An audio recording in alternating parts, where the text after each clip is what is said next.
Salute, Knicks Nation. What is up? We just witnessed a horrendous game tonight. Let's chop it up. Let's unpack it.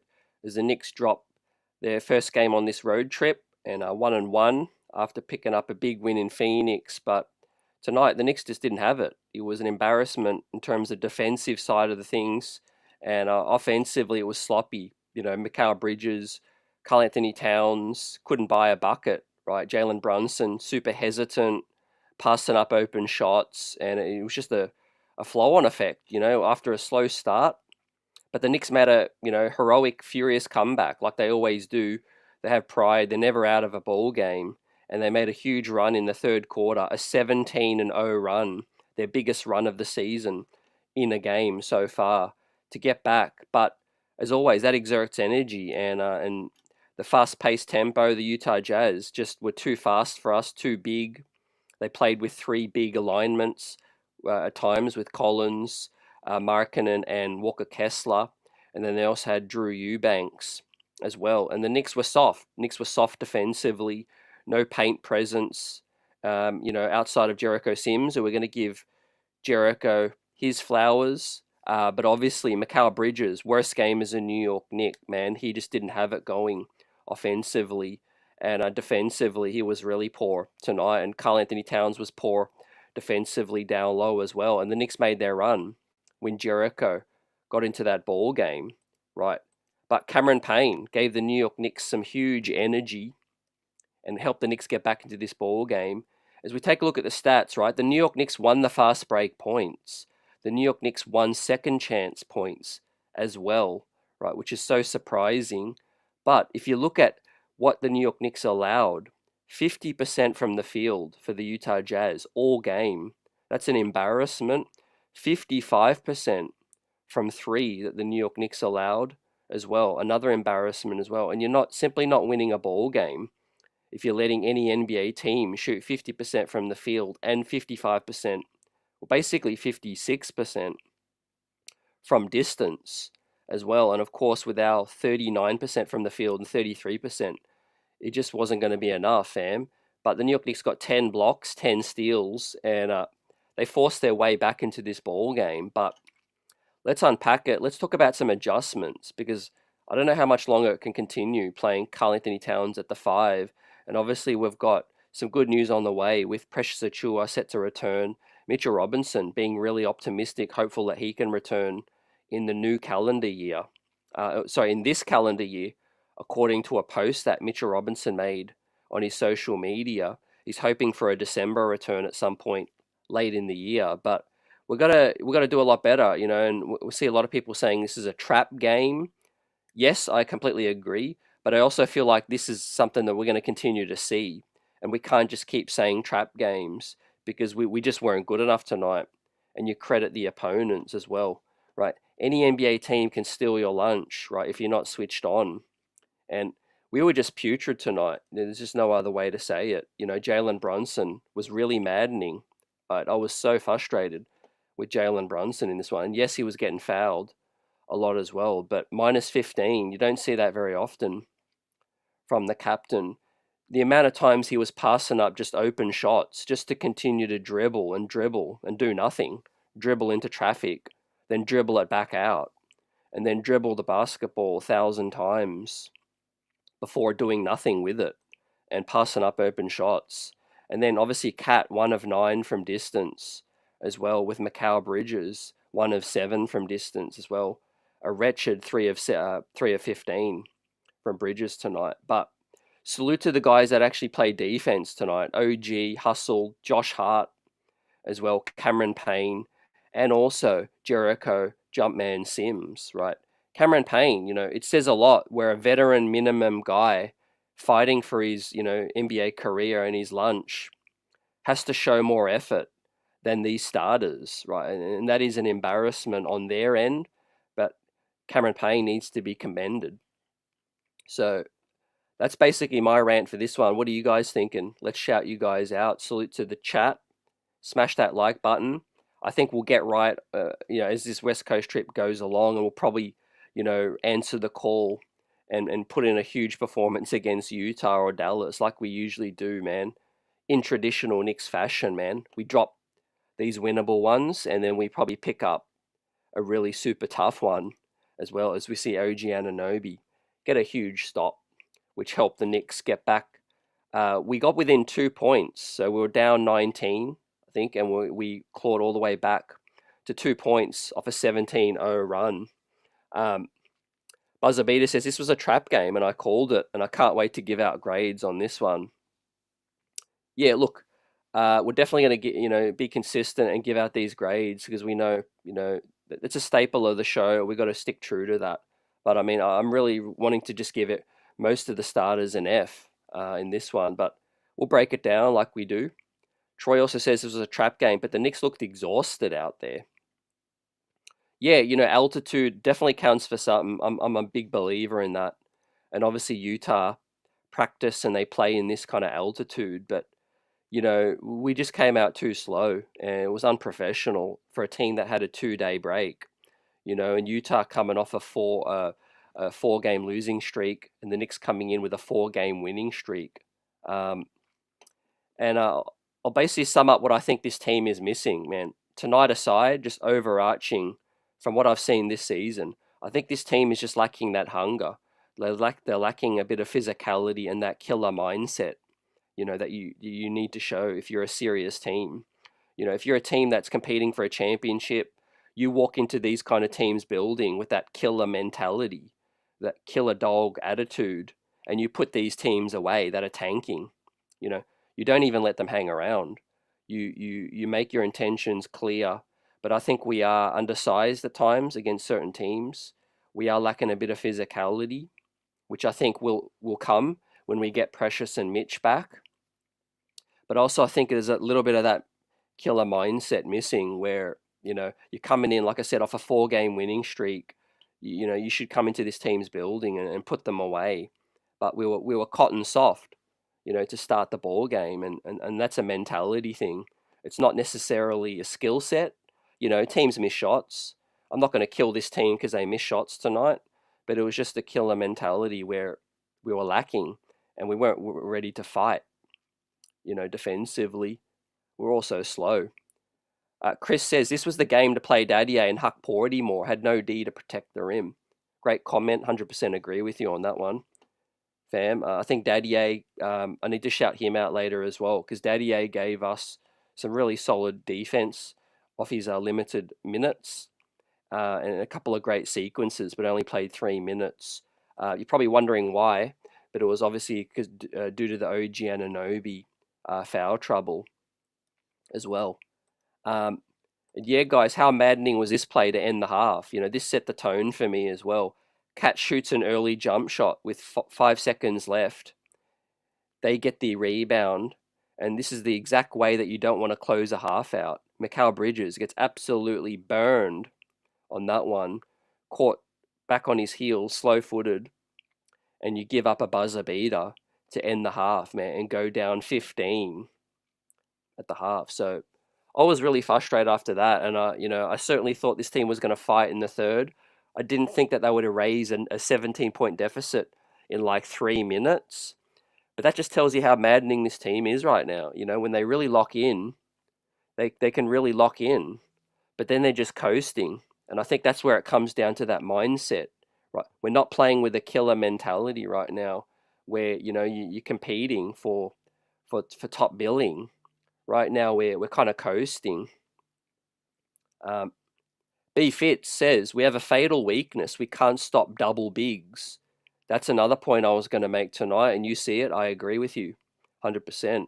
We saw it against Cleveland. Then when he went with the Huck Porty double lineups, it worked better for us, so we got back into that game. But tonight, yeah, Jericho showed some physicality, and he showed fight. That's what helped us back into this ball game. Don John also salute. What's up? Says it was a trap game. Chris says Deuce, Mitch, Rob, Precious Achua, and Shamet were missed severely in this one. Yeah, we're definitely missing Deuce, and the bench had our back tonight. So salute to Campaign, Kolek, and Dadier and Sims. The bench had our back tonight. But yeah, we're definitely going to need Mitch and Precious to get serious. I put a tweet out and some people in the comments said that, yeah, when Cat was anchoring the defense with Minnesota under Tibbs, it was a below average defense as well. So we're seeing the same kind of thing at the moment. But obviously, Cat, he battled in that second half, and the Knicks as a collective fought their way, back into this game. I just think it's a fundamental schematic sort of flaw with the team, and obviously Cat's skill set on the defensive side isn't exactly ideal for anchoring the paint, right? But what also needs to be noted, man, and organizationally, we need to improve. We are 2-9 in the last 11 games in Utah, so something just ain't right. And what I will add as well, which might not be said around the Traps, but the Utah Jazz, a lot's been made about their attitude towards the New York Knicks ever since that Jalen Brunson Dallas game, where the Knicks organization were courtside for the Utah Dallas game, and that ticked off the Jazz organization as a collective and Danny Ainge. And I think from what I've heard around reporting and around NBA circles is that the Utah Jazz organization has kept that, and that they are, they don't look at the New York Knicks kindly, right? So I think they just had 10% extra juice tonight, and you could see them being physical with JB out there as well. Loz One says a hot 3 days rest burnt the Knicks tonight. Yeah, we had that extra break and we came out slow. Mike Cahill says use the bench. They're playing at elevation. They're tired. A little bit of that, but I think our slow start really killed us. I don't know how tired we could have been at the start, but definitely when we made that big run, and shout out to Pacome Daddier. If any of you missed it, this is one of his best sequences in his young NBA career. You could see Sexton physically try to get at him and say, what are you going to put a rook on me? And Daddier held his own as well. So that's the second or third game running where Mr. Pac-Man has really held it down defensively. So pleasing signs for the future. And he needs more minutes. I agree. So, yeah, a couple things in this one, guys. We just couldn't get stops, and our offense was funky. But look, I think we'll bounce back. It's just frustrating, and I want to see this team grow mentally. Skill set wise, we're seeing how talented we can be on the offensive floor right now. But defensively, we need to fight better against these big lineups. What's up, Daras? Salute. Buzzer Beater says, I called this a trap game because I knew they would come in soft. Yeah, I could see it, but I would love to know what is it about this team that makes you say something like that? Like, specifically, like, is it because they haven't shown enough consistency? I'm just curious to see, because I agree. I feel the same. I feel like you just don't know what kind of Knicks team we're going to get yet on a nightly basis, Is it that inconsistency? It is maddening because, we can look like world beaters and then we can drop a game to the 3-13 Jazz or 3-12 Jazz, and that's the signs of a mentally weak team, I think, at the minute. Or we're just, ahead of ourselves a little bit and we're taking these teams too lightly. Because I would have loved us to just come in and make a statement tonight and say, you know what, 2-0 on this road trip, we're playing an inferior team. Let's play super hard in the first quarter and take the sting out of the game and take the heart out of them. And that's what we didn't do, man. We're the complete opposite right now.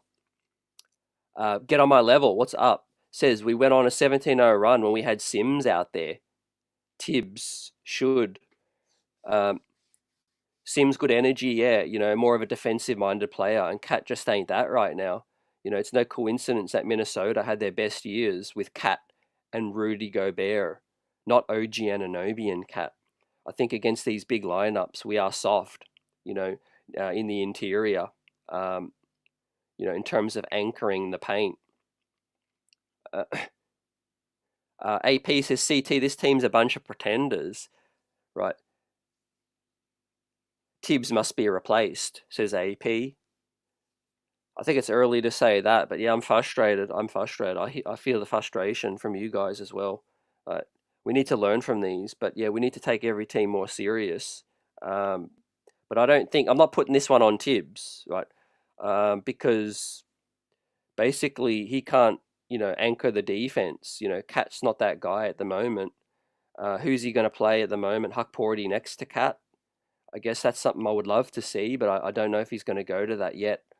Off a 4-game winning streak, I think Cat just had a really bad game tonight. DeRuss is unacceptable. If you're talking about Eastern Conference Finals or finals, we are more like a wait and see. Definitely. Our rookie set the tone, and Sim set the tone, and also Cameron Payne set the tone, a veteran's minimum guy as well. So yeah, super embarrassing from these starters, right? We're going to bring the fire with these grades, but yeah, like Ronald said, we can't be losing to the Jazz, man. We just can't. And Troy says, I agree, CT. This team is soft mentally. I hate to blame Bridges, but Cat and Brunson can't bring it every night. Tonight was the night for Bridges and the bench to help carry the team. Yeah, and I don't think it's necessarily we're gassed. I see some people talking about that because, yeah, Tibbs has played these guys pretty heavy minutes early, these starters specifically, but it's early in the season still. And so, yeah, I do feel like, yeah, he should be using the bench more. That's definite, but I don't think that's a free pass for these starters. They just didn't show up tonight, physically. John Collins, Larry Markkinen, and Walker Kessler, they were just too physical for us tonight. And yeah, it probably was the night for Tibbs to adjust and go with a Huck Porty or a Sims next to Cat and just see what it looks like. I mean, he did it with Cleveland. But yeah, we are going to be a hell of a lot better as a team, when we get Mitch and Precious back. So I'm not going to overreact too much tonight. But yeah, I think our ceiling is pretty clear if we're not playing Mitch or Precious at the 5. And I don't think it's too early in the season to say that. But I don't think we're going to dethrone Boston or, these teams out west with Cat at the 5. I think you need a stronger paint presence. And obviously for closing lineups, I've said this before, I would love to play Cat for closing lineups at the 5 for that floor spacing and mixing and matching offense for defense substitutions. But as a whole, I don't think you can, get by defensively with him anchoring the rim. Right, it's a layup line out there, man. And then you've got Brunson and him in the pick and roll that these teams are putting them in, and it's just killing you defensively. You got breakdowns all over the place in this one, man. I mean, the lowly Utah Jazz were able to break us open like Swiss cheese. And so forever how good OG is and Hart and Mikal Bridges can be defensively, when you're dealing with a below average defender like Brunson and Cat mixed in, I think you need better rim protection, right? So Mitchell Robinson become one of the most important, players on this roster, no doubt about it, as well as Precious Achua, right? So let's take a look at the box score now, give out grades, continue to shout you guys out as well. Do us a favor and smash that like button. Really helps out with the stream. I'm glad you're rocking out with us and giving us your thoughts as well. This is your sounding board, fam. Shez V says salute. This one stung. Old Head says salute CT. And Steve says bad job by the Knicks. Great to see you in here. We're going to give out the grades in a minute. Coaches in the building as well. Let us know what you would like to see adjusted, right? Do you agree with me? Do you feel like Cat at the 5, our ceiling is limited? Forever how good it is offensively. I mean, we're seeing NBA teams can carve you up, man. Like a beef, they can carve you up like beef carvery. And I feel like we against certain teams it's magnified, against certain teams. But some positives to take away from this game, like there always is, and we're learning more about this team, right? They're never out of a game. I think that's the big plus. However down we get, we fight our way back. But that just makes things frustrating for me because I know that we have the capacity to play like that for 48 minutes. Whether we choose to come out slow or lack of energy, I think it's a mentality thing as well. let's start with the bench tonight because we're missing Deuce. But let's start with some positives, fam. Uh, let's dial up the grades for Cameron Payne. Let's dial up the grades for Pacome Dadier and for Jericho Jumpman Sims, fam. Let me dial it all up. Yeah. Let me hit on all the bench at once, right? And then we're going to get your thoughts on it. But yeah, we had some good minutes from Pacome Dadier as well, and some solid minutes from Tyler Kolek, right? Which was pretty solid in this one. Right, but let's take a look at the box score first and look at what Sims, Cameron Payne, Dadier, and Kolek was able to provide, man. Cameron Payne was 4 of 11, but was a +2 in a loss. Jericho Sims, +19. Arguably his best game as a New York Knick in limited minutes. Tyler Kolek as well got us a couple of rebounds, an assist, a steal, and a block as well. Was a neutral in the +- as well. And we had Pacome Dadier, just a -2, which had some great sequences in this ball game, right? So we're going to dial up all their grades right now and shout them out, right? But I want to give Jericho Sims, this could be his first A+ in his role tonight, man. Help change the game completely. And we're not even in this ball game if Jericho doesn't come in and provide some steady rim presence and protection as well, mixing it up with his physicality as well. Really putting together a nice string of games is Jericho Jumpman Sims. It's been probably 4 or 5 games of consistency, and this is what we all wanted to see. I think one of the reasons Knicks Nation has been a little bit harder on Jericho over the years is because, yeah, he shows flashes and then, doesn't go on with it. We want to just see him take that next step, and take that next level. But he is putting together a nice string of games as well, and we really need that presence right now. And he deserves some minutes. And I know Tibbs is going to appreciate what Jericho brought in this one. Also, Cameron Payne brought the energy, the fight. You see him clapping, you see him just playing with hunger and joy out there and pride. Some of these things that people take for granted out there as well. And look, it's easier to say when you're on a veteran's minimum contract. You just you have a greater appreciation for your role on the team. Being in the league. He's bounced around. He's found a home now. I think Cameron Payne, and he's talked about how happy he was to join the Knicks. And you see it. You see the passion out there. You see him playing with some pride, like he's rolling up his shorts, and getting gritty as well. Yeah, Jay Dragon, great to see you as well. Says I'm not going to overreact, but come on, Utah. So my thoughts exactly. But look, any NBA team can beat you.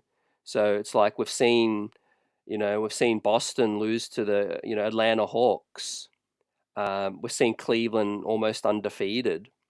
There's schedule losses as well. I think road trip, we lost our way early and then we fought our way back. But yeah, it was a really bad start, and we let bad habits creep in with this one. But the bench, we're starting to learn more about our fight. Ronald says they killed us on the board. We should have went with Sims or Huck. 100% agree. Green says regardless, I don't think we're more than a first rounder this season. Appreciate your thoughts on that. I mean, I hope you're wrong. I hope we can. And I do think we will get beyond the first round. But yeah, we're learning how this team can thrive, and we're learning where our weaknesses are for sure. And I think it will be corrected by the postseason. Right? We can't continue to be up and down. Buzzer, appreciate you for the contribution and the super chat. Buzzer says consistency. Period. The trademark of an average team. We've got to get right in terms of that consistency. But look, coming in, we're on a 4-game winning streak. But then you look at it like we're playing, Brooklyn twice. We played Washington.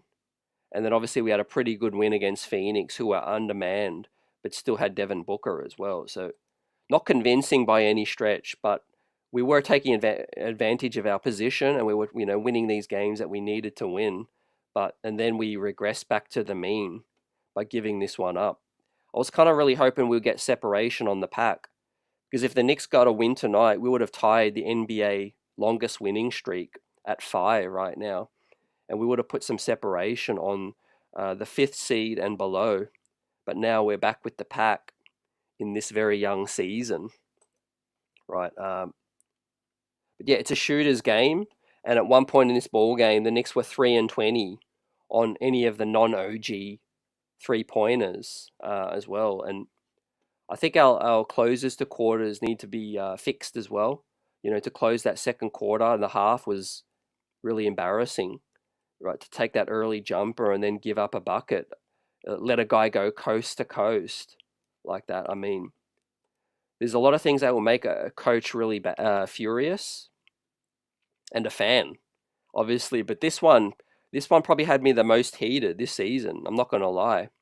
I don't know how you let a guy just go coast to coast with 4 seconds remaining off a rebound. It's just like no ball pressure. Like, I don't know what Mikal Bridges is even doing there. You're just absolutely coasting on that one. Let me know what point in this season has had you the most heated. But this takes the cake for me. I don't know how you give that up. AP says this was a 3-win team, the Utah Jazz. Yeah, I was thinking about that earlier, but to put things in perspective as well, if the Jazz were in the East, they'd probably be kind of like a Chicago who beat us. They'd probably be like an Atlanta. I feel like they've got some talent. I mean, not going to lie, Larry Markkinen is a stud. He's an all-star. They do have talent. Colin Sexton, we know, he has his moments. He's a dog. We know John Collins likes to play well, every 10 games. And we know they got some shooters as well. So, I mean, you can't disrespect an opponent. But yeah, we absolutely are the better team, and we should be beating Utah. But my thoughts are, if they were in the East, they'd be better than Philadelphia. They'd be better than Toronto. They'd probably be like a Hornets kind of team as well. But we've got some weaknesses, and we've got to clean that up. Dara says, Cat have to bring it every night. I agree, I think the 2-day layoff was supposed to be something like a blessing, but it's turned out to be a curse in a way, because we just rested on our laurels. Well, some players, right? I need to be specific, because certain players showed a lot of pride tonight, and I can't. Yes, as a team, we've got to do better, but I really need to single out some individuals, right? So now we've given the bench their flowers, fam, and obviously, look, can't wait to get Deuce back. For those of you that don't know, Deuce McBride is making great progress. He was close tonight, according to the reports. It was close to a game time decision, and I think he might be close to going the next game, or if not the one after. So we're going to get Deuce back real soon. We're going to need his shot making and defense. But we got good minutes out of Payne, Kolek, Daddy A, and Jumpman. Also, Precious Achua is set to return, if not on the very back end of this road trip, once we get back to New York City. He's making great progress as well. So that is two welcome additions that we're going to get. Matt Ryan continues to be out of the rotation, and no updates yet on Mitch outside of what we already know, fam. So now, let's talk about the starting 5. And tonight, OG gave us good minutes, great defensively. Couldn't hit as many threes as he has been, but Josh Hart was solid with his energy tonight as well. But I think Brunson, Cat, and Bridges, right, the 3 biggest Knicks offensively coming in, really let us down tonight, and they weren't shooting great, but their energy was really lacking. Buzzer says, where was Huck Porty tonight? I think, yeah, he likes what he's seeing in Sims, but at least try Sims next to Cat. At least try that. At least try that as well. Bridges' underwhelming effort tonight. AD in the chat. Yeah, he's been picking things up recently, but yeah, he was really poor tonight. we'll talk a little bit about the Dante rumors, but yeah, I'm really not entertaining that right now. I mean, it's something for the future maybe, but in terms of this season, it can't happen according to the CBA. But it is kind of fantasy stuff right now. But I understand the sentiment. I mean, I would love to see Dante back on this ball club, but it's not something that's going to happen anytime soon. So I think it's just wasted energy right now. Um, but let's talk about how this team can actually get better from game to game right now. And right now, I would prefer to see Cat next to another big against teams that are fast, can get downhill. What hurts this team is penetration when the defense collapses as well on the pick and roll. I think Cat's not exactly a great recovery kind of big like Isaiah and Mitch were as well. He's the prime drop sort of coverage kind of guy. But offensively, this is where this really hurt us tonight. 1 of 9, 16 rebounds, continues to rebound the basketball really strong, Cat. So he battled on the glass, but minus 34 in 38 minutes for your starting five. I mean, that tells the story, ladies and gentlemen. That's basically a -1 every minute that you're on the court. And you're a starting center, an all-star, an all-NBA caliber player. I mean, you need to have more pride defensively than that. Really giving up a point every single minute. Um, and obviously the 1 of 9, if you swished a couple of them, would have helped us a lot. But we still gave the lead away in this one. So yeah, we just didn't have it. It wasn't our night. And then let's move to Bridges. 3 of 15, 1 of 7, another night. But his defense was even worse, in my opinion, on the perimeter. Was getting torched, getting blown by. And was kind of really funky with his decision making, with the shot selection tonight. Had some good looks too, but the jump shot, one of the pull-up threes in transition at that moment in the game really hurt the New York Knicks tonight. It was that point where the Knicks were making that run, and then we got it really close, and then the Jazz got the lead back, and we fell in love with rush shots, ill-advised shots. One of those was when Bridges just pulled up, and the hitch as well, and it fell short, off the front iron as well. So 2 poor games from Bridges and Cat. Now JB was frustrating me tonight as well. Bad decision making. He was indecisive. I think that was the biggest killer. Over dribbling and passing up good shots as well, and really slow to move the ball. Really slow. We need to take advantage of their slowness and their size and make quick decisions. Right, move the ball really quick and cut, and that's how you get a big lineup on its heels tonight. But yeah, we were just languishing, and maybe the altitude did play a part. But Brunson was 2 of 9 as well.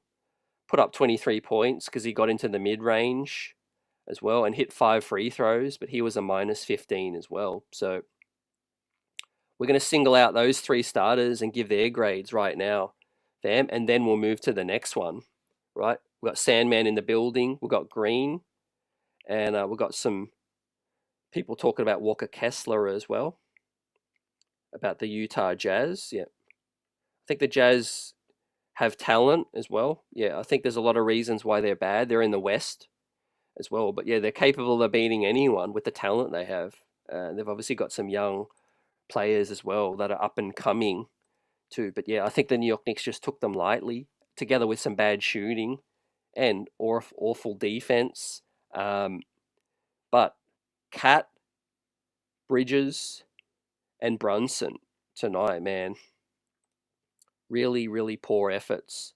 And so I'm going to bring up their grade right now. Let me dial it up.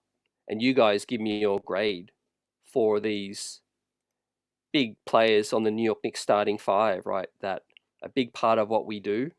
But when they don't have it going, right, defensively, it really hurts you as a team as well. So let's hope we don't see this once again. But I'm going to bring out the triple Ds, right? We made a furious comeback. I mean, I really want to give them an F for the effort, but They did some nice things at times. We got back into the ball game, and I just thought we were probably going to go on with it, but then we regressed and we went back into our slump. Um, and defensively, we just couldn't stop them. Swiss cheese tonight, man. Now let's get to some comments. Now Sandman says, "Sup, bro? This loss is on Tibbs. Utah has 2 7-footers plus Collins, who is 6'9". Yeah, yeah. I would have loved to see an adjustment with a couple of big lineups too."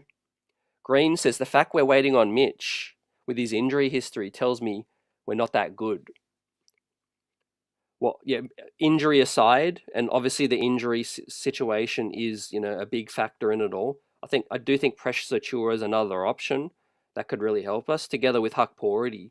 But yeah, I just simply think it starts on the perimeter and anchoring the defense. You put less pressure on Cat if you're better on the perimeter. But Brunson in the pick and roll, right? I'm not gonna lie, man, it's Swiss cheese. They need to figure out something to get Brunson in the corner and switch better, or hedge on these pick and rolls, or go under the screen. I know Brunson's trying to fight over these screens, but that's where the breakdown is coming. You put a ton of pressure on Cat as a rim protector at the point of attack defense, and look, Bridges hasn't been as advertised as a perimeter defender. OG's been phenomenal. Josh Hart's been solid. But right now, it's not enough to make up for two subpar defenders in the starting five. So that's why Mitchell Robinson really helps.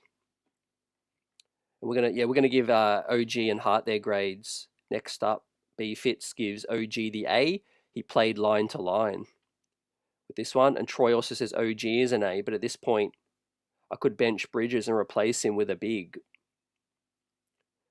Yeah, look, Bridges could be a candidate to get benched because Tibbs loves Hart. SF Wisdom says, "Salute, we need to take Cat off at the 5.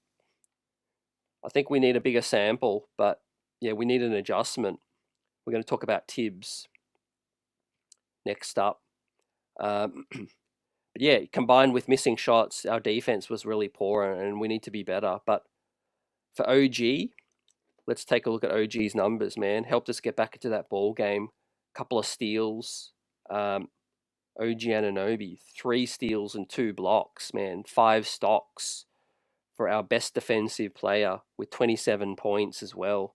We're swishing 7 of 12 from distance and 10 of 19, man. Just phenomenal.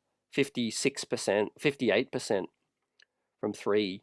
And our percentage as a team would have been horrible without him. Would have been even worse. So, I mean, for OG Anunoby, man, he helped carry that starting 5. So he's been the best New York Knick this season. Right, so with that said, I don't know much more that he can do as an individual, but he deserves an A+ still for me. He's been phenomenal this season, right? Anyone that questions OG Anunoby's contract just needs to watch on a nightly basis. I mean, talk about earning every single dollar. I mean, you can't hate on someone for getting the kind of money they got. They got what they got because they're worth that. Someone was looking at them willing to pay that. But if you look at their play on a nightly basis, all they can do is play as hard as they possibly can and give you all that they've got. And that's what OG Anunoby's doing right now. Not only that, but he's giving us high production offensively, and shooting better than the likes of Brunson and the likes of Bridges and the likes of these other guys as well. So he's basically doing it on both sides of the floor as well. And, look, every time he's hitting the hardwood, you kind of gasp. And hoping that he's okay, but also he's getting fouled. He's getting hacked and whacked as well. So we're going to pull up the grade for the referees too, but not before we talk about Josh Hart up next. As B Fitz gives Tibbs an F-, and Klim Sven says Hart was the soul of this team. I don't know about the soul of the team, but defensively, yeah, I could see how much he's missed. No doubt about that. But I do think having a guy like Mitch, Sims, Huck, Porty, I think Tibbs has an adjustment that he just hasn't made yet. Um, Sandman says, I really, really want Herb Jones from New Orleans. What can we fetch for Bridges right now? Look, I would love Herb Jones as well. Yeah, I mean, I can't speak on a Bridges trade because that's just not going to happen, man. It's way too early to think about that for me personally. Um, but look, never say never. After another season or two, who knows? But it's way too early in the season to be talking about that. We are going to be a good team. It's just a matter of inconsistency right now. That's frustrating me. Soul Scorch says, if Huck Porty didn't get burned tonight, I'm suing Tibbs. um, he got the production that he needed out of a bench big, but it was Jericho Sims that gave us the minutes tonight. So I don't think Huck Porty would have been any better than Sims tonight. And I'm huge on Huck Porty, but Cat just didn't have it going shooting wise, but defensively he should have kept Sims out there. I mean that's what got us in the ball game. So for Hart, Josh Hart got 6 of 11, 40 minutes tonight, right? 17 minutes, 17 points on 40 minutes, but was a minus 37. Team worst. Obviously, he played the most minutes, but yeah, he was gassed towards the end.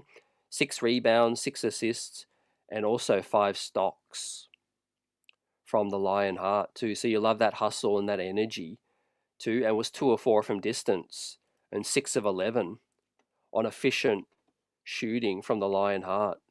So with that said, I bring up Hart's grade, and then we're going to talk about Tibbs moving forward. But yeah, I love the hustle. I love the energy from Hart. So I'm going to give Hart a B plus for his grade in his role. So I mean, I don't think we'll ever see this contrasting difference in our starting five for the rest of the season. I mean, 3 of the key players with D's, and the 2 hustle guys with B pluses and an A plus too. So that just tells you where these other guys were lacking, tonight, man, and they need to pick it up. I need to see a bounce back in Denver and Dallas, right? We have a chance to do something special and win, beat Denver and beat Dallas. Denver are without, well, they've just got back Jokic, but they're struggling, and Dallas are without Luka Doncic as well. So that's something we need to try to capitalize, and then pull out these big wins, hopefully. Now let's talk about the coach, because look, first up, I'm going to give the referees their grade of an F to continue to be really inconsistent with the physicality calls not being called on the Knicks offensively, and then defensively, then penalizing us for being proper defensively against these other teams that are physical. And it's frustrating, man. I don't know what has to happen or what has to change, but right now Brunson's getting hacked, OG's getting hacked as well, and they're not getting the calls. As for Tibbs, right, and I think, look, we've been on a great winning streak, but we've been handling games that we should be winning.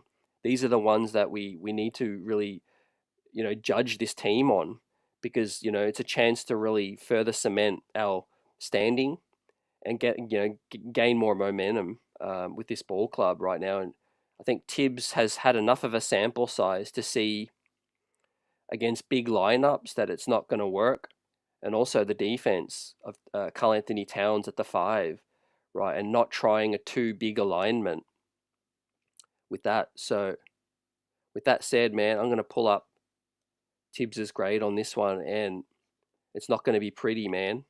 Tibbs is going to get another D, because he didn't have this team ready, but he didn't make a good enough adjustment. Sims was rolling out there. I would have brought Cat back into the game, but kept Sims in the game as well for that rim protection, because it was Swiss cheese tonight.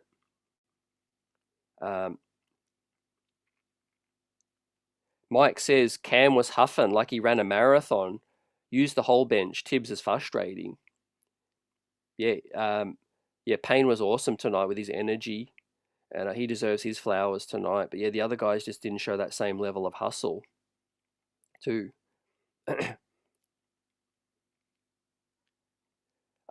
Hidalgo says OG will be an all-star this year without question.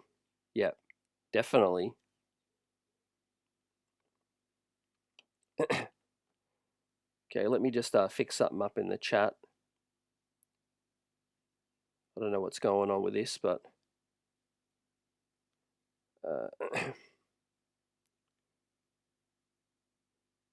we've got some weird stuff happening that I've cleaned up.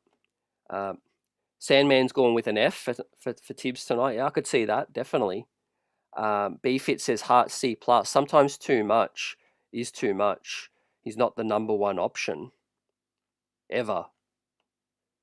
Yeah, you love his aggression, but he does run into traffic at times. But yeah, that's just his calling card, trying to get a breakdown from the defense. And look, Jalen Brunson, right? And I'll continue to say this. His 3-point shot, ladies and gentlemen, I can't say this enough. It opens up everything else, right? Brunson is a very smaller, undersized guard. And when you put length on him, that's his kryptonite, man. I'm not going to lie. The league knows about it. Brian Windhorst just been talking about it the other day on ESPN. Scouts are telling him what they're doing from other teams is to put length and size on Brunson and be physical with him, right? You can't teach size and you can't teach lack of size. And so with Brunson, if his three ball is not falling or he's not willing to shoot those open jumpers, you can't continue just to drive into traffic when you're undersized. Because one, you're not going to get the calls now. They're not calling the league like they used to. And two, it's just going to slow down the offense as well. So I need Jalen Brunson, and I'm sure he's going to do this to adjust, right? It's move the ball quicker or pull up and take that open three. But don't hesitate. Don't eat up 6 seconds on the shot clock dribbling around without making a decision. Because once you get into traffic and the defense collapses, you have to kick it out, right? Because, with that said, it's hurting the floor spacing as well. And that'll forever be his weakness, Now, I'm not saying someone like Becky Hammond is correct, because I think you can win, and you can win at the highest level with Brunson. He just has to adjust, and he has to be smart, and he has to play a smart game too. The 3-point ball opens up his game, right? If he's not willing to shoot that open three, it's going to bog everything down, right? And that's what we're seeing right now. I need him with a Damian Lillard kind of Trae Young kind of green light, where he just needs to trust his shot, just shoot it, and if he misses, he misses. But if you're going to move the ball, just move the ball quicker. Get it to Cat. B Fit says refs hate the Knicks D-, as I've seen worse, but not a single game this year where calls went our way. I think it's one of those things we need to play smart, man. We just need to adjust, and that's one of the reasons I just went on that Brunson rant, because he's playing into the hands of what's counting against us. He's undersized, and we're not getting the calls. So you just have to be smarter. You just have to adjust. How many times do other teams get us into foul trouble? But how many times do we actually get the other team in foul trouble by being smart?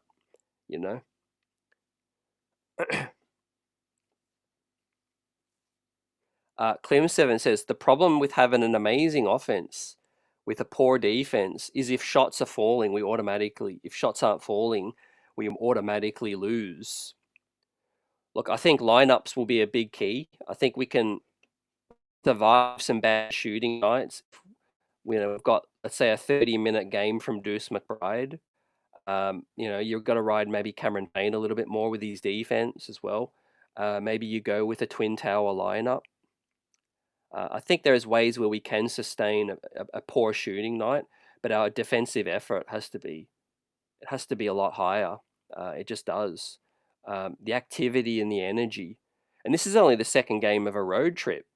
So that's why these guys can't use energy as an excuse. If this was the Dallas game, the final game of this road trip, I could say, all right, you know what? They just let go of the rope. But yeah, there's no reason why Pacome Daddier is hustling more than Mikal Bridges right now, who's earning like 10 times his salary. 20 times his salary. You know, you got Dadier on $1 million on a rookie minimum, and you've got Mikal Bridges on 20 something mil. But Dadier is giving you more activity defensively, and also Cameron Payne on a veterans minimum is giving you more energy. We've got Fode Toure in the building. Win streaks are hard. This makes me appreciate at Cavs' 15-game win streak much more. It is tough in the NBA. Win streaks are tough, but I think the Knicks really should be on a 5-game winning streak after winning this, after this ball game. But yeah, they definitely slow start, and the poor shooting contributed. SF Wisdom says that's what the Celtics do best, moving and shooting the basketball. And Hidalgo says, exactly, why can't we play Sims and Cat together? When Sims was in there, we had better protection. Tibbs is very inconsistent with his approach game to game. Yeah. So it's been plenty of years, and what I've learnt with Tibbs now is he'll, at the chance of winning the game the way he thinks, he'll ride the game out. He won't adjust in game. He'll wait, he'll watch the film, or he'll wait 5 to 10 games, and then he's basically slow making an adjustment. And look, the sample size is there. This is a guy that rocked with Elfrid Payton until the wheels fell off, literally, until he was just unplayable. And it's like, as a coach, how can you let it get to that point?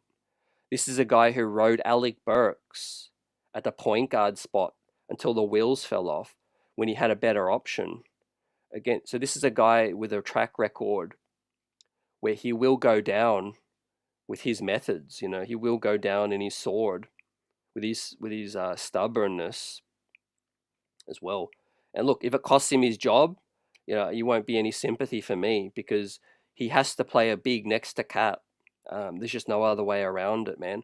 I don't think we're magically gonna change our size or our skill set. Like, in terms, I don't think Brunson, with like 7 years in the league, is suddenly going to become a lockdown perimeter defender, and I don't think Karl Anthony Towns, after like 9 years in the league, is suddenly going to become a terrific rim protector anchor as well. They are what they are.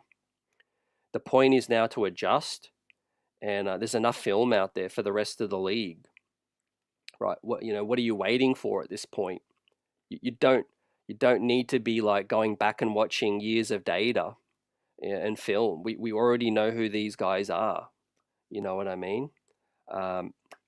So yeah, look, at the end of the day, we're probably going to be good enough offensively to really win a lot of games, and still get 50 wins if he stays the way we are. But if we're a first round exit, for a second round exit, then I don't know what the future would hold with Tibbs. But I don't want to pull the cart before the horse. This is very early in the season. I'm just maybe foreshadowing what could happen, if things stay the same. Because like I said, I don't think any of us agree that Cat's suddenly going to become, a terrific rim protector. He is what he is right now. Maybe our lockdown perimeter defense can get a lot better. Maybe that can really help. That could help it out a lot. Maybe one day he puts Deuce McBride in the starting lineup. That could help. There's other adjustments too. Charles says, I expect more from Bridges. Yeah, you and me both. He's definitely turned the corner after a really slow start, but then tonight was a big regression. Really big regression. Old head salute. Appreciate that. Just giving you my thoughts, man, raw and unfiltered, as we're live right after the ball game. And sometimes I do watch back the replay the next day and be like, okay, things have settled down a bit. But look, in the heat of the moment, man, you give your reactions, and I think this was a really frustrating loss after some feel-good vibes, and it was kind of a buzzkill, and that's what's having me more frustrated. It was just a buzzkill. Because, I thought we had really turned the corner, and, we're going to start to dominate and, be more consistent. And then we come out with a performance like this. And so, yeah, it was super frustrating. But as I go back to the team stats, right? There's some things that you take and you'd be like, okay, if we just do this more, we do this for like 16 minutes in a game instead of like 3 minutes, and that's like pace. Tonight we won the fast break points, right? So I don't think you can use altitude, a West Coast running and gunning as an excuse. The Knicks were 29 fast break points.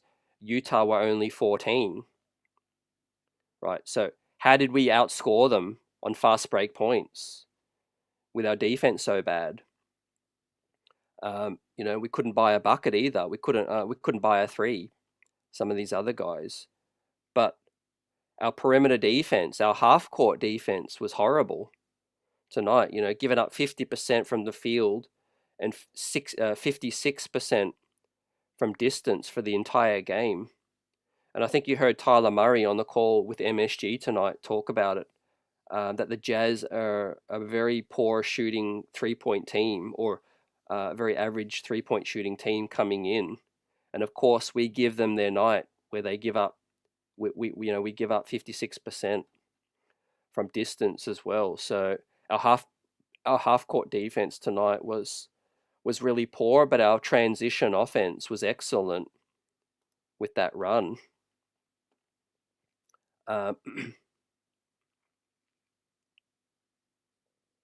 Let's get it, buzzer beater. Appreciate you, man. Yeah, not gonna lie, man. It's hot where I'm at right now. B-Fit says streets can't be buzzing if we have a buzz kill. Streets are always buzzing, and I always maintain that. The Knicks are the biggest franchise, the best fan base. We've got the streets buzzing, but on a specific night, man, the team can be a buzz kill, no doubt about it. But look, I always try to win the game and look at ways that we can win the games with the personnel we have, and try not to use injuries as an excuse too much, because, there's a lot of teams missing players. Look at Philly, their slow start. They haven't really played games with Paul George, Maxey, and Embiid together much. And Embiid, they've got a whole host of issues with themselves. And Embiid not looking like himself. But with the Knicks, we really are missing the type of players that we have out, and two of them are rim protectors, or paint presence as well. If just one of them was maybe a paint presence and one of them was a point guard or something different, you could say, all right, but we're missing two guys that are probably our two best sort of paint anchors for defensively, with a Mitchell Robinson and a Chua right now. But you've got options that we're not using properly. Sims gave you an A+ game tonight. You could have rocked with the hot hand. You also have a Hukpority, which would have been really physical, would have eaten up space and clogged the lane and made the Jazz jump shoot. But it was a layup line with 50% from the field and 56% from three. So yeah, I really want to see more minutes from the bench. And Pacome Dadier, man, what a possession from the young fella. Let's look at this one right here. And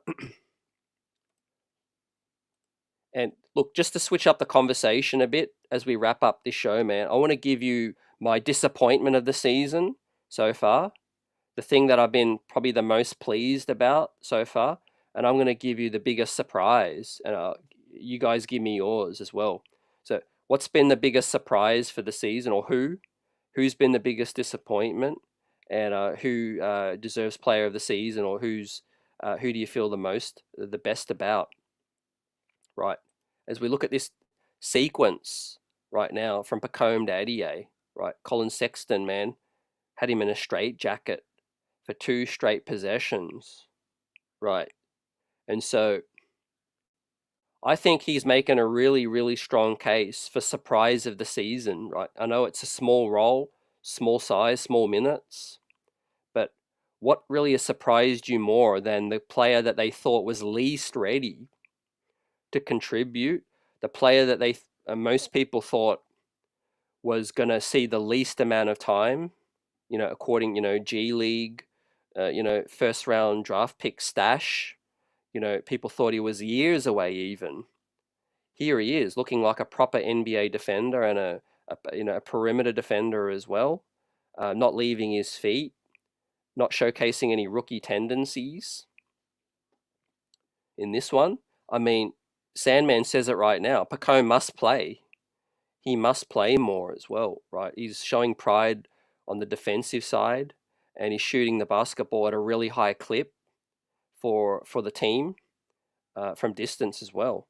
I don't know what he needs to do more to see more time. I think this is just a case of Tibbs' stubbornness. Look, I give Tibbs his praise earlier because I'm glad, Pacome has supplanted Matt Ryan in the rotation. So that's a big tick. But the next step is to give Dadier more minutes. No doubt about it. And yes, Sandman, he played, pro ball. Amen. I agree. I think when you play pro ball, it really helps you grow up faster. You're mixing it up with grown men. But I think the one thing I've noticed different, man, from summer league to now is Dadier looks like he's a bit stronger. I don't think we see a play like this from summer league. I think this guy's been really putting in the work. So salute to him. In the training facility. Look how he moves his feet. Look how quick and shifty laterally he is. So that's a culmination of drill work, putting in that work in the gym as well, and getting in the weight room.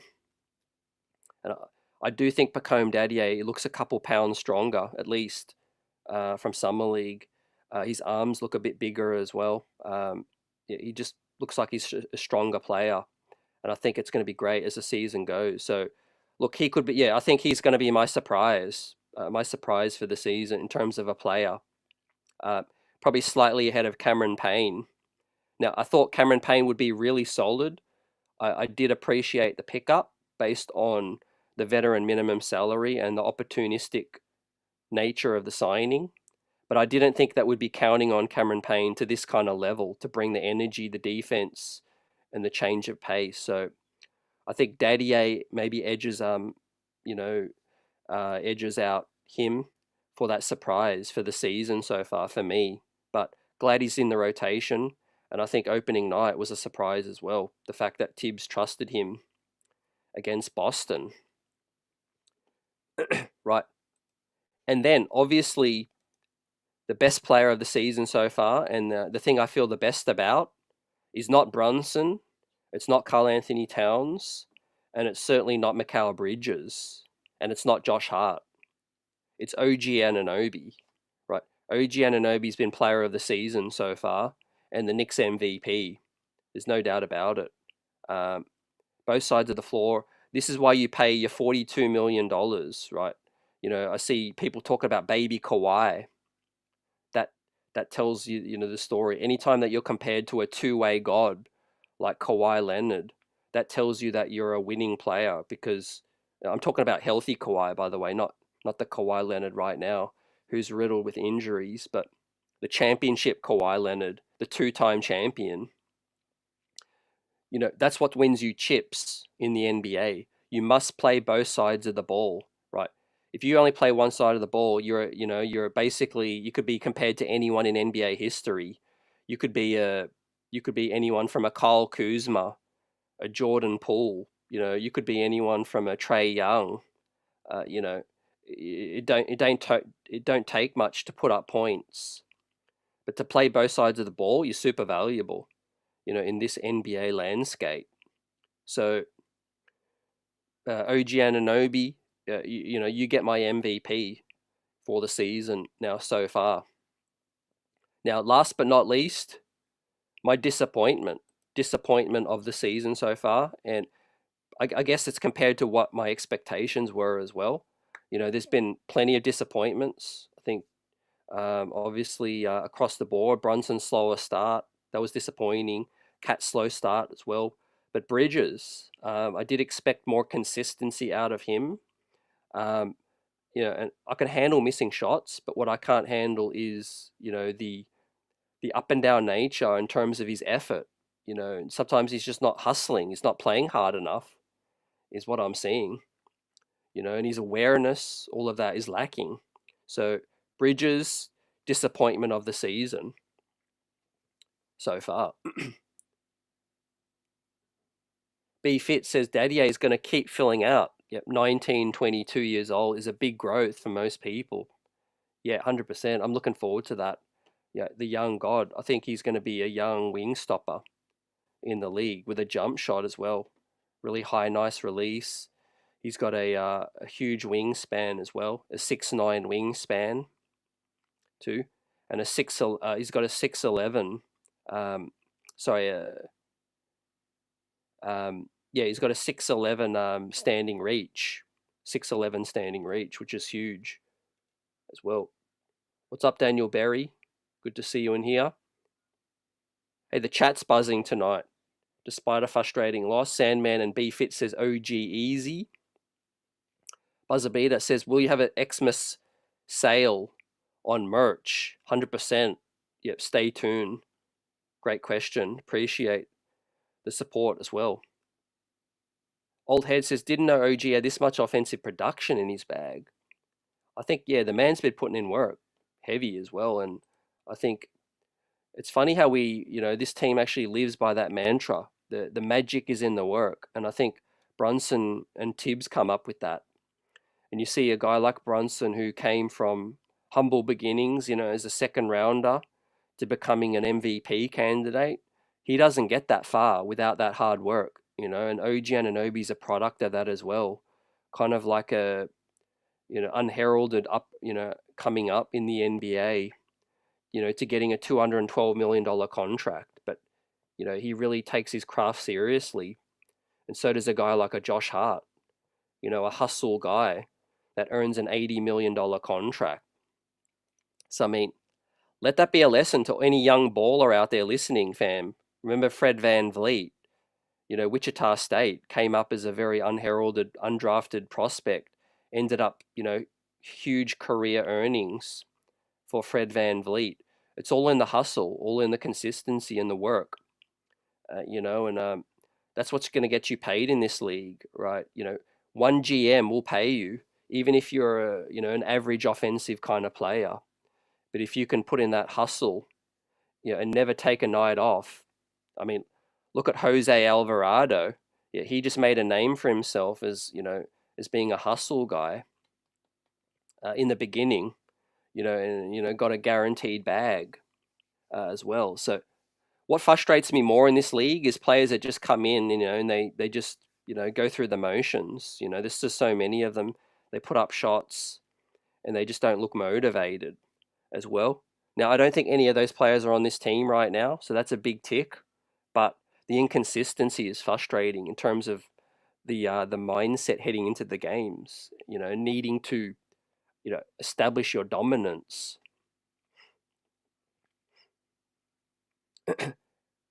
B-Fit says Bridges is a disappointment. Yep, and Hidalgo says Bridges has lapses on both ends of the floor. Bad habits picked up with playing with the Nets. Yeah, he does go in and out of the ball game in terms of those lapses, right? He needs to understand his role on this team more, and I think maybe his offensive funk is getting into his head a little bit, right? Make no mistake, I don't mind if Bridges doesn't shoot efficiently every night, Obviously, it's going to be ideal, but where I think Bridges can help this team the most is his defensive hustle, his tenacity, right? He needs to pick that up tenfold, right, and lock down, right? We've got offensive talent, and if Bridges ain't shooting well, we'll find production, we'll find scoring other ways. OG's been really lifting us up. But what we can't do without is Bridges not giving that hustle, because that's just going to kill us. He's a starting 5 member playing huge minutes. And so if his defensive game ain't on, and he's not going to shoot well, that's a killer right now. That's a real killer. So you got a steal and a block tonight. Yeah, defensively, I mean, the Jazz put up, what was the final score in the end, man? 121 to 106. So this is really going to hurt the Knicks' defensive rating, which was 22nd in the league coming into tonight, fam. The Knicks were second in offense. They were 7th in net rating because of the offense, but our defense was 22nd, and our defense is probably going to slide even more. So, I mean, I gave Tibbs a D tonight for the night specifically, but on the season, I mean, it could be a D, it could be an F, because a defensive kind of coach has not got this team playing good defense right now, and that's a big that's a glaring weakness to fix right now. And you could say he's heavily reliant on your Mitchell Robinsons and your Isaiah Hartensteins. Could those guys have been the key to a Tom Thibodeau defense? Your Joakim Noahs, those kind of guys. Because if you look at what Tibbs did in Minnesota with Cat at the 5, it wasn't a good defense either. So I think fundamentally Tibbs needs that rim anchor and rebounder to be a successful defense, and he's missing that key piece right now, right? And so, look, a person mentioned the comment earlier, if we're relying on Mitch to stay healthy, I think it was Green mentioned, if we are relying on Mitch, then yeah, we're in a tough spot because hopefully he could stay healthy, but we've got other options. And I think we saw Walker Kessler tonight, really good performance. Maybe Leon Rose will look at that again. Maybe he'll look at other guys. Jonas Valanciunas, I think by reports, is available. And so, yeah, I think there's going to be options for this team. Precious Achiuwa returning as well, but you got Huck. You got Huck as well. So we'll see, man. Tibbs has got to make that adjustment. I think, yeah, the disappointment with Bridges has been offensive and defensive, but I think more so defensive, Buzzer. And Buzzer also asked, what was the beef with Tibbs and Cat in Minnesota? It wasn't really a beef between the two. It was more, it started because Tibbs sided with Jimmy Butler, or Tibbs let Jimmy Butler, bully Cat as a young player in the league. And so basically Jimmy Butler wanted the team to play harder, and the team just wasn't playing hard enough. Jimmy Butler's a dog, and Tibbs would let Butler run amok in the practice, and call players out, all of those things. And also Tibbs was kind of harder on Cat as a younger player, and Cat was not adjusting to that early in his career. But Cat's come a long way, I think, since that. He likes being pushed now, and we'll see if he can respond right to Tibbs's call. But having said that, man, it's on the team to pick things up, and hopefully Tibbs will look at all that he needs to make that adjustment in the next one, fam. But that's a wrap on this post game, right? We're still in a nice position early in this season to make a big run and get our big seed in the playoffs. But we've got a couple of big games coming up in this West Coast trip. Let's hope we can bounce back from this one, and I think we will. This team has a lot of fight still in it. One thing I'll never question is this team's hustle and fight to get back into a ball game. It's the lack of intensity to start, and not putting ourselves in a deep hole. But with that said, we're counting against a lot of things, man. Coaches are trying to bully us now with their schemes. You got referees trying to be critical, in terms of their calling of the Knicks. We've got to play smart. We've got to adjust. We've got to not drive into the traffic too much and take those open jumpers. We're passing up too many looks right now. And Brunson had a bad night tonight, but I think he'll bounce back in the Rockies. So let's get it. I think hopefully we can at least split the next two. Right, split the next two. And then we've got Charlotte, which is the final road trip, which is on the East Coast, obviously, as well. But if we split the next two and we beat Charlotte, then it's a successful road trip, basically, which will be 3-2. So come out of this West Coast road trip 3-2, I'll take that. And then we've got some lighter games coming up too. But look, let's see what Tibbs does. I like the Pacome Daddier minutes. I like Payne. I like Kolek. too. You know, Matt Ryan wasn't doing it defensively. Tibbs switched it up. Is he going to play another centre more minutes? You know, we'll be watching closely to see what happens next up. But the New York Knicks will be now, what are we, 9-7, fam? We missed a great opportunity to push ahead, but we're still 9-7 on the season, and got a chance to bounce back in Denver. So salute to Knicks Nation. Enjoy the rest of your weekend, and I will be back live post game after the Denver game. Salute. Frustrating game in this one, but please don't let it ruin your weekend, man. Go out there and enjoy. Salute Knicks Nation. Peace.